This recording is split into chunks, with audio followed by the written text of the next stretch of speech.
Salam sur vous la famille, j'espère que vous allez bien et vous m'avez vraiment beaucoup manqué et je pense que je suis resté 2 mois sans sortir le moindre épisode. Non mais vous allez m'arracher la tête grave. Non mais en tout cas vous m'avez beaucoup manqué et je peux dire que bon il s'est passé pas mal de choses entre temps. Mais avant ça, je voudrais d'abord dire un grand merci à toutes ces personnes qui me donnent de la force, qui me donnent des choses à améliorer dans ce podcast. Et j'apprécie énormément votre aide. Vous ne savez même pas à quel point vous m'êtes utile et précieux. Et également pour toi qui viens de rejoindre ce podcast, je te dois aussi un grand merci parce qu'il y a beaucoup de podcasts qui sont là, mais tu préfères venir agrandir cette communauté. Et vraiment, je te dois beaucoup de merci.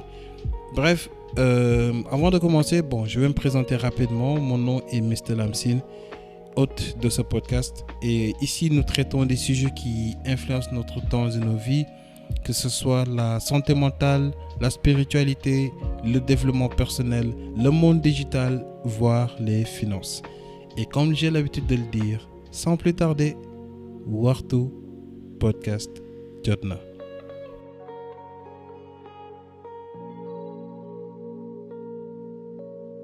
Hello et merci beaucoup de nous rejoindre pour ce nouvel épisode de Wartu Podcast. Avant de démarrer cet épisode, j'aimerais d'abord te demander d'aller t'abonner aux pages Instagram et YouTube du podcast Wartu Podcast. Mais également, je t'invite à aller nous suivre sur les plateformes de streaming ou d'écoute, que tu aies Apple Podcast, Google Podcast ou Spotify. Tu tapes Wartu Podcast, W-A-X-T-U, espace P-O-D-C-A-S-T. Et ensuite, je te demande non seulement de suivre les podcasts, mais également de nous noter et de nous envoyer également des commentaires. Comme ça, ça va nous permettre de vraiment améliorer ce podcast et vraiment de former une grosse communauté. Alors, il s'est passé quoi entre-temps? Où est-ce que j'étais? Vous allez me dire, peut-être qu'il y est arrivé quelque chose. Non, ne vous en faites pas, je vais bien, alhamdoulilah, bien. Je peux dire, il m'est arrivé un truc. Et il y a Maguichou qui en a parlé dans son dernier épisode. Et c'est le syndrome de l'imposteur.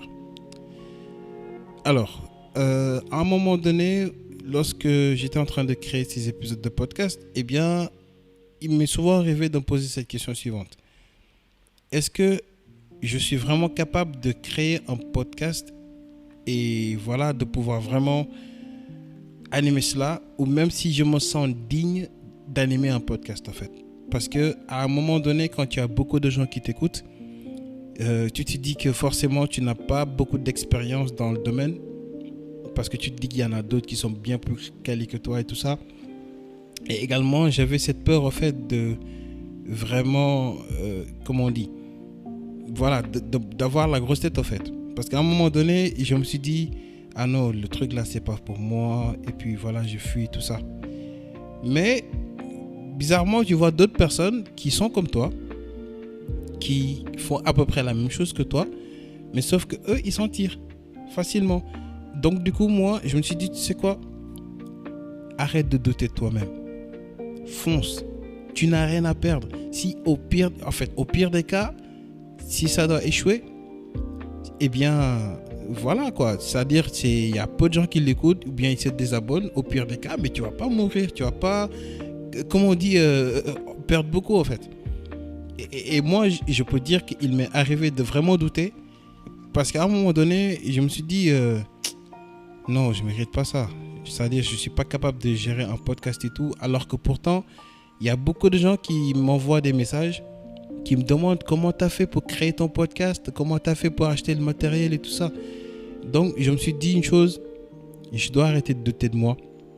Et encore une fois, je remercie Maggie juste d'avoir traité ce sujet du syndrome de l'imposteur parce que je pense qu'il arrive à beaucoup de gens d'avoir des doutes s'ils sont capables de réaliser un projet. Par exemple, vous voulez partir en voyage ou bien vous voulez avoir votre nouvelle maison ou bien votre nouvel appartement. Et vous vous dites dans votre tête, ah non, je ne suis pas capable de réaliser ça. Arrêtez de croire en ces mensonges. Croyez-moi, ce sont des doutes en fait, et ce sont, comme on dit, les paroles du diable. C'est-à-dire, il vous dit, hey, toi, t'es pas capable de réaliser ça c'est trop pour toi. Et je me souviens, il y a eu une discussion que j'ai eue avec un de mes mentors, et il m'avait dit cette phrase suivante. Tu sais, quand tu as une idée, en réalité, ce n'est pas une idée qui vient de toi, mais c'est un message qui provient de Dieu.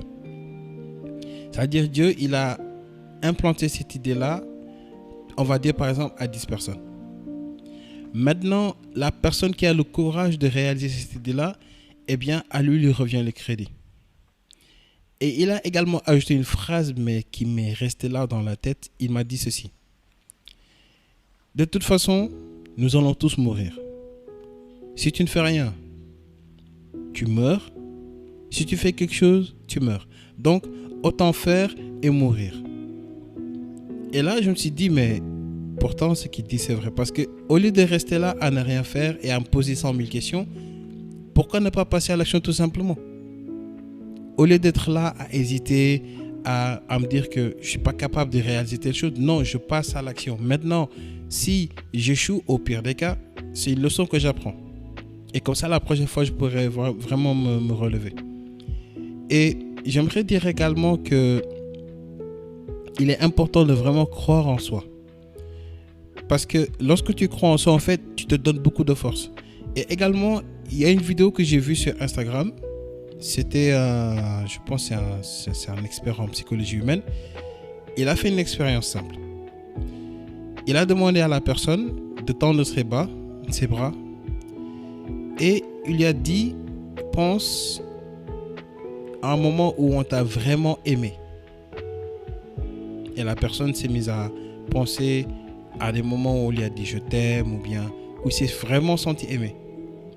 Et là, il a essayé de baisser ses bras, mais la personne était tellement, je pouvais dire résistante, que on pouvait avoir même deux personnes qui essaient de vraiment lui casser le bras et personne n'y arriverait. Et ensuite, il lui a demandé de penser à un moment où personne ne l'aimait. Et là, le docteur n'a même pas eu besoin de vraiment lui plier ses bras. C'est-à-dire, il a appuyé et aussitôt, ses bras se sont baissés. Et là, ce qu'on peut en tirer comme conclusion, c'est quoi? C'est que lorsque vous doutez de vous, votre corps s'affaiblit. Et qu'est-ce qui cause cela? C'est lorsque vous affaiblissez votre esprit, c'est-à-dire lorsque vous avez ces pensées négatives, lorsque vous avez ces genres de pensées parasites. Donc, au lieu de vraiment vous dire que je ne peux pas y arriver, je ne vais pas y arriver, etc. Non, dites-vous, je vais y arriver. Moi, personnellement, dans mon cas, avec le podcast, je me suis dit, tu sais quoi, je vais y arriver. Tu vois? Et après, ça vous donne vraiment de la force. Et lorsque surtout tu as ces personnes qui te motivent, qui disent qu'ils apprécient le podcast, en fait, tu te dis que tu n'as pas le choix. Tu dois non seulement le faire pour toi, mais également pour le faire pour eux. Donc, là où je vais conclure, vite fait, c'est que vous ayez n'importe quel projet, aussi fou soit-il, aussi démentiel soit-il, aussi, comme on dit, out of this world, genre, hors de ce monde. Donnez-vous tous les moyens possibles. S'il le faut, vous avez des images. Vous le collez à votre armoire. Ou bien vous le collez au mur de votre chambre. Et vous le fixez. Vous l'observez. Et vous devenez obsédé avec. Et répétez. Par exemple, dites-vous, vous voulez voyager, dites-vous que je vais dans, par exemple, X mois ou X années partir vers telle destination avec ces moyens, etc. Il y a également un livre que je vais vous recommander de lire et c'est Réfléchissez et devenez riche de Napoleon Hill. Ce livre-là, je pense qu'il décrit exactement le mental à adopter pour vraiment obtenir tout ce que l'on désire. Donc c'est là où je vais conclure aujourd'hui pour cet épisode. Et je vous promets une chose, cette fois-ci, je blague pas, je vais publier tous les mercredis. Parce que j'avais dit ça, je pense, dans l'épisode 2 ou 3, que voilà, bon, j'étais resté 2 semaines à peu près sans publier, mais là, je suis resté 2 mois et waouh, 2 mois, c'est beaucoup. Et puis, il y a une chose aussi qu'il faut retenir, c'est que le temps passe très vite. Je ne sais pas si vous avez remarqué, mais moi, je trouve que le mois de janvier, c'est comme si c'était genre il y a 3 mois, alors qu'on est déjà au mois de juillet. Voire, on est en train d'aller vers le mois d'août. Donc, il reste à peu près 5 ou 4 mois. Bon, je pense oui, plutôt 4 mois et quelques. Donc, il faut en profiter au maximum. Donnez-vous, ou bien donnons-nous, je voudrais dire, les moyens et aussi l'état mental de vraiment réaliser nos rêves. Et puis, ne laissez personne vous faire douter de vous-même. Parce que le pire ennemi de l'homme, c'est le doute. Comme j'ai l'habitude de le dire, soyez. Merci beaucoup de m'avoir écouté pour cet épisode. Et on se donne rendez-vous à mercredi prochain, Inch'Allah. Sur ce, salam sur vous.